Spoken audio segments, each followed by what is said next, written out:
Spider-Man Brand New Day est sorti au cinéma, c'est un carton international avec presque 1 milliard de dollars récoltés pour son premier week-end et on va décortiquer ici la scène finale et ce qu'elle dit pour la suite des aventures de Spider-Man. Attention à ceux qui n'ont pas vu le film, la vidéo va être remplie de spoilers. À la fin de Spider-Man Brand New Day, Peter Parker commence enfin à récupérer ce que No Way Home lui avait retiré. MJ découvre la lettre dans laquelle il lui raconte la vérité, Ned reproduit instinctivement leur ancienne poignée de main, et pendant une seconde, son corps semble se souvenir de quelque chose que son esprit avait complètement oublié. Puis, le générique se termine, et la scène post-générique est la suivante. Le Spidey Tracker de Ned cherche Spider-Man dans New York, élargit la recherche aux États-Unis, quitte la planète et finit par localiser le signal quelque part au-delà de la Lune. Spider-Man n'est plus sur Terre. Et je pense que cette scène est beaucoup plus importante qu'elle n'en a l'air. Parce qu'au moment précis où Peter retrouve enfin une chance de reconstruire sa vie humaine, Marvel l'arrache de nouveau aux personnes qui pourraient lui permettre de redevenir Peter Parker.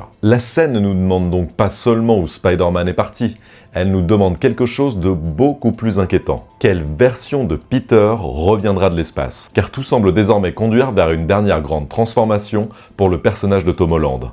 Un passage par Secret Wars, probablement une rencontre avec le costume noir, puis la préparation d'un nouveau Spider-Man capable de reprendre le masque après lui. Et si cette théorie est correcte, Brand New Day ne représente pas seulement le commencement d'une nouvelle trilogie, il représente le début de la fin pour Peter Parker. Attention, spoiler majeur à partir de maintenant. La fin de Brand New Day ne restaure pas magiquement les souvenirs de MJ et de Ned, et c'est probablement la meilleure décision que le film pouvait prendre. MJ connaît désormais la vérité, parce qu'elle a trouvé la lettre écrite par Peter, mais elle explique également que le sort a fonctionné et qu'elle ne se souvient toujours pas de leur relation. Elle sait intellectuellement qu'ils se sont aimés, mais elle ne peut pas encore ressentir les souvenirs associés à cette histoire. Ned, de son côté, ne reçoit aucune explication complète. Pourtant, lorsqu'il reproduit avec Peter leur ancienne poignée de main, quelque chose semble traverser la barrière créée par le sort, au point qu'il prononce finalement son prénom, Peter. Ce petit moment suggère que les souvenirs n'ont peut-être pas été détruits, mais simplement rendus inaccessibles. La tête de Ned a oublié Peter Parker, tandis que son corps se souvient encore de l'amitié qu'ils partageaient. C'est extrêmement important pour la suite, parce que Marvel vient de placer 2 fissures différentes dans le sort de Doctor Strange. MJ dispose des faits, même si elle ne possède plus les émotions liées à ces faits. Ned, lui, dispose encore d'une émotion instinctive, même s'il ne comprend pas d'où elle vient. L'une peut retrouver Peter grâce à la vérité, l'autre pourrait le retrouver grâce à l'attachement. Et Peter, après avoir passé des années à croire que la solitude était le prix nécessaire pour protéger les autres, commence enfin à comprendre que vivre sans personne ne fait pas de lui un meilleur Spider-Man. Le synopsis officiel présentait d'ailleurs Peter comme un héros combattant à plein temps dans un monde qui ne se souvient plus de lui, tandis que la pression de voir ses anciens amis avancer sans lui déclenchait une transformation qu'il ne contrôlait plus. La véritable victoire du film n'est donc pas la défaite de Damage Control, ni même le sauvetage de Jean Grey, c'est le moment où Peter accepte de revenir dans la vie des autres sans exiger qu'ils redeviennent immédiatement des personnes qu'ils étaient auparavant. Il ne récupère pas son ancienne relation avec MJ, il commence une nouvelle amitié avec elle. Il ne force pas Ned à se souvenir de tout, il se présente simplement à lui. Pour la première fois depuis No Way Home, Peter ne cherche plus à restaurer le passé, il accepte de construire quelque chose de nouveau. Et c'est exactement à ce moment-là que la scène post-générique l'envoie dans l'espace. Commençons par ce qui est réellement confirmé. Le Spidey Tracker localise Spider-Man au-delà de la Terre, apparemment plus loin que la Lune, mais la scène ne nous montre ni la planète, ni le vaisseau, ni personne venu le chercher. Elle ne confirme pas non plus que Peter se trouve dans une autre dimension, et la seule chose que nous savons avec certitude, c'est que ce Spider-Man a quitté la planète et que le film promet son retour. Le candidat le plus évident pour ce retour reste évidemment Avengers Doomsday, qui doit sortir à la fin de l'année 2026, même si Tom Holland ne faisait pas partie de la distribution officiellement annoncée au moment de la sortie de Brand New Day. Après cela viendra Avengers Secret Wars, annoncé pour la fin de l'année 2027, et son absence des annonces de Doomsday peut signifier plusieurs choses. Marvel peut simplement cacher sa présence, comme le studio l'a déjà fait avec d'autres personnages importants. Peter peut apparaître uniquement dans une scène finale qui conduira directement à Secret Wars, ou alors la scène post-générique se déroule après les événements de Doomsday et nous montre déjà Spider-Man prisonnier du monde qui servira du décor au film suivant. Ce monde pourrait être Battleworld. Dans les comics de 2015, lorsque le multivers s'effondre, Dr Doom récupère les fragments de différentes réalités et les fusionne pour créer une planète artificielle sur laquelle il règne comme un dieu. Battleworld devient alors un immense assemblage de mondes morts, de personnages issus de réalités incompatibles et de versions différentes des mêmes héros. La scène post-générique pourrait donc montrer Peter non pas simplement dans l'espace, mais à un endroit que le Spidey Tracker est incapable d'identifier parce qu'il n'appartient déjà plus complètement à la Terre du MCU. Cependant, ce n'est pas la seule raison pour laquelle Battleworld est important. Parce que dans l'histoire de Spider-Man, Battleworld est aussi l'endroit où Peter trouve quelque chose qui transformera définitivement sa vie. Le costume noir. Dans le premier événement de Secret Wars, publié en 1984, Spider-Man endommage son costume pendant les combats sur Battleworld, utilise une mystérieuse machine pour le réparer et ressort avec une nouvelle tenue entièrement noire. Peter pense d'abord qu'il s'agit simplement d'un costume extraterrestre particulièrement avancé, mais il découvrira ensuite que cette tenue est un organisme vivant, le symbiote qui finira par donner naissance à Venom. Marvel pourrait évidemment reprendre cette idée uniquement pour créer une image spectaculaire, Tom Holland dans un nouveau costume noir, au milieu de Secret Wars, face à Dr Doom et aux différentes versions des héros du multivers. Mais ce serait beaucoup plus intéressant si le symbiote devenait la continuation directe de l'histoire racontée dans Brand New Day. Car Peter ne termine pas ce film simplement fatigué ou blessé. Il le termine après plusieurs années d'isolement, avec une identité fragilisée, un besoin immense de connexion et la peur permanente de perdre les personnes auxquelles il recommence enfin à s'attacher. Et qu'est-ce qu'un symbiote au fond? C'est une créature qui promet de ne jamais nous quitter. Elle connaît nos pensées, elle ressent nos émotions, elle augmente notre force, elle nous protège lorsque nous dormons, elle transforme notre colère en puissance et nous donne l'impression que nous n'aurons plus jamais besoin de personne. Pour un Peter Parker qui vient de passer des années seul dans un appartement silencieux, le symbiote ne serait pas seulement une nouvelle arme, il pourrait devenir la relation parfaite. Ou plutôt l'illusion de la relation parfaite. Le symbiote ne lui demanderait pas d'expliquer son passé, ne risquerait pas d'oublier son existence, et ne pourrait pas être mis en danger simplement parce qu'il connaît son identité. Il serait toujours présent, toujours à l'écoute, toujours prêt à lui donner davantage de pouvoir. Et c'est précisément ce qui le rendrait dangereux. Le véritable combat du prochain Spider-Man ne serait alors pas simplement Peter contre Venom, mais Peter contre la version de lui-même qui préfère une connexion artificielle, totalement contrôlable aux relations humaines qui peuvent le blesser, le rejeter ou l'oublier. Brand New Day apprend à Peter qu'il doit laisser les autres entrer dans sa vie. Le symbiote pourrait lui murmurer qu'il n'a besoin de personne d'autre. La meilleure utilisation possible du costume noir serait donc de montrer un Spider-Man qui revient de l'espace plus fort que jamais, tandis que Peter Parker revient encore plus seul. Une autre possibilité consiste à relier la disparition de Spider-Man à Jean Grey. Le film révèle que le personnage interprété par Sadie Sink est bien la version du MCU de Jean Grey, une jeune mutante pourchassée par Damage Control, après les expériences mortelles menées sur sa sœur Sarah. Durant le combat final, Peter permet à Jean d'entrer dans son esprit, où un souvenir de Tante May parvient à l'apaiser, avant que Jean utilise ensuite ses pouvoirs pour maintenir Peter en vie. Cette scène crée un lien très particulier entre eux. Depuis le sort de Doctor Strange, personne ne se souvient de la vie de Peter Parker. Mais Jean a vu cette vie directement dans son esprit. Elle a vu May.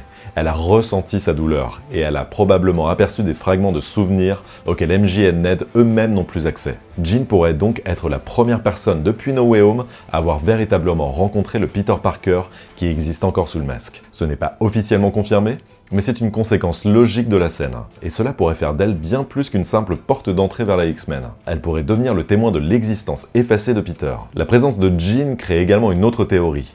La scène spatiale pourrait mener à la Force Phoenix, l'entité cosmique destinée à se lier à elle. C'est possible, particulièrement parce que les histoires les plus célèbres de Jean Grey finissent par dépasser largement la Terre. Mais à ce stade, aucune source officielle ne confirme que Marvel prépare déjà une nouvelle adaptation de la saga du Phénix, et la localisation spatiale de Peter ne suffit pas à le prouver. L'hypothèse la plus intéressante reste donc que Jean servira de pont entre trois univers, celui de Spider-Man, celui des X-Men, et celui de la crise multiverselle de Doomsday et Secret Wars. Elle pourrait être la personne qui retrouve Peter, qui comprend ce que le costume noir est en train de lui faire, et qui lui rappelle les souvenirs qu'il essaie une nouvelle fois d'enfouir. Beaucoup de spectateurs imaginent désormais que Ned a retrouvé ses souvenirs au moment où il a prononcé le prénom de Peter. Personnellement, je ne pense pas que ce soit aussi simple que ça. Et surtout, j'espère que la suite ne se contentera pas d'annuler le sort de Doctor Strange grâce à une nouvelle formule magique. Parce que la fin de Brand New Day propose quelque chose de beaucoup plus fort à mes yeux. MJ et Ned n'ont pas besoin de récupérer instantanément leurs anciennes relations avec Peter. Ils peuvent choisir de l'aimer une seconde fois. MJ ne retrouve peut-être jamais exactement les émotions qu'elle ressentait avant le sort, mais elle peut découvrir qui Peter est devenu et décider qu'elle souhaite le connaître aujourd'hui. Ned ne redevient peut-être pas immédiatement son meilleur ami, mais la confiance qu'il ressent instinctivement peut le pousser à reconstruire cette amitié sans même comprendre pourquoi elle lui semble aussi naturelle. Cette possibilité transforme complètement le sens de No Way Home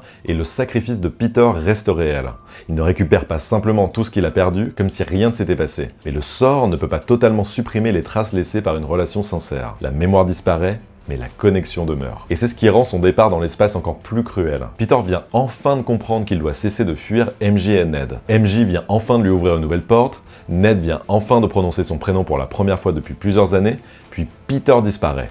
La suite ne commencera donc probablement pas avec un homme qui cherche encore à être reconnu, elle commencera avec un homme qui avait enfin une raison de rester sur Terre, et qui en a été arraché. Tom Holland a déclaré qu'il continuerait à interpréter Spider-Man aussi longtemps que les studios voudraient de lui. Mais il a également expliqué qu'un plan concernant la transmission du rôle était discuté depuis la fin de No Way Home, et que l'idée de voir Peter encadrer son successeur était l'une des choses qu'il souhaitait le plus accomplir avec ce personnage. Cela ne signifie pas que Tom Holland quittera le rôle dans son prochain film. Cela signifie cependant que Marvel et Sony pensent déjà à l'étape suivante. Et le successeur le plus évident reste Miles Morales. L'arrivée de Miles fonctionnerait particulièrement bien après l'arc que Brand New Day vient de commencer, et Peter a passé ses premières années dans le MCU entouré de mentors. Tony Stark lui a donné une technologie, une place dans un univers plus grand et l'impression qu'il pourrait un jour devenir un Avenger. May lui a ensuite donné la responsabilité morale qui manquait encore à son parcours, mais après leur disparition, Peter a dû devenir un adulte entièrement seul. La conclusion logique de son histoire ne serait donc pas simplement de mourir héroïquement ou de prendre sa retraite, ce serait de devenir pour un autre jeune héros la personne qui aurait lui-même eu besoin de rencontrer après la mort de May. Peter pourrait empêcher Miles de commettre les mêmes erreurs, il pourrait lui apprendre que porter le masque ne signifie pas sacrifier toute possibilité de bonheur, il pourrait surtout lui faire comprendre que transmettre le rôle ne diminue pas la valeur de ce qui a été accompli. Au contraire, cela prouve que Spider-Man peut survivre à Peter Parker et le costume noir pourrait jouer un rôle essentiel dans cette transition. Imaginez un Peter revenu de Secret Wars, plus puissant mais progressivement transformé par le symbiote, face à un Miles Morales qui admire Spider-Man sans reconnaître l'homme que le masque est en train de détruire. Pour sauver son mentor, Miles devrait lui rappeler la leçon la plus fondamentale du personnage, Spider-Man n'est pas celui qui possède le plus de pouvoir. C'est celui qui choisit ce qu'il en fait. Peter commencerait alors sa dernière grande étape, non pas en sauvant Miles, mais en acceptant que Miles puisse un jour le sauver. Enfin, faisons un petit retour sur la scène post-générique. Le Spidey Tracker quitte New York, s'éloigne de la Terre et retrouve finalement le symbole de Spider-Man dans l'obscurité de l'espace. La question immédiate est évidemment de savoir où il se trouve. Sur un vaisseau avec les 4 Fantastiques, aux côtés de Jean Grey, dans une autre réalité, ou déjà sur les premiers fragments de Battleworld. Mais la véritable question se trouve ailleurs. Qui reviendra sur Terre ? Le Peter Parker qui vient enfin de recommencer à vivre? Un Spider-Man transformé par le costume noir? Un héros totalement brisé par Secret Wars? Ou un homme suffisamment mûr pour comprendre que le masque doit un jour être transmis à quelqu'un d'autre? Ma théorie est que les prochaines années suivront 3 étapes. Peter sera d'abord arraché à la Terre par les événements de Doomsday ou de Secret Wars. Il trouvera ensuite sur Battleworld une nouvelle puissance, probablement le symbiote, qu'il exploitera toute la solitude et la colère accumulée depuis No Way Home. Puis il reviendra dans un monde où MJ et Ned commencent à se souvenir de lui, mais où il devra décider s'il est encore capable d'être Peter Parker. Et c'est seulement après avoir retrouvé cette identité qu'il pourra transmettre celle de Spider-Man. Parce qu'on ne peut pas donner le masque à quelqu'un d'autre lorsqu'on ne sait plus qui on est sans lui. Brand New Day nous promettait un nouveau départ, mais la scène post-générique ne montre pas Peter avancer vers une nouvelle vie. Elle le montre disparaître dans l'obscurité. Alors peut-être que la prochaine histoire de Spider-Man ne racontera pas son voyage dans l'espace, peut-être qu'elle racontera son combat pour revenir. Pas seulement revenir sur Terre, pas seulement revenir auprès de MJ et Ned, mais revenir à l'intérieur de lui-même. Parce que Spider-Man reviendra. Le film nous l'a promis. Mais Peter Parker, lui, ce n'est pas encore certain. Et vous ? Quelle direction vous semble la plus probable après Brand New Day? Est-ce que Peter se trouve déjà sur Battleworld? Est-ce qu'il va rencontrer le symbiote et revenir avec le costume noir? Ou est-ce que cette scène prépare surtout sa rencontre avec Miles Morales et la transmission du masque? Dites-moi vos théories en commentaire, mais surtout répondez à cette question. Lorsque Spider-Man reviendra sur Terre, pensez-vous qu'il sera encore Peter Parker? Merci à toutes et à tous d'avoir regardé cette vidéo. N'hésitez pas à mettre un like et à commenter, ça nous aide énormément. Et on vous dit à très bientôt pour de nouvelles vidéos. Salut à tous!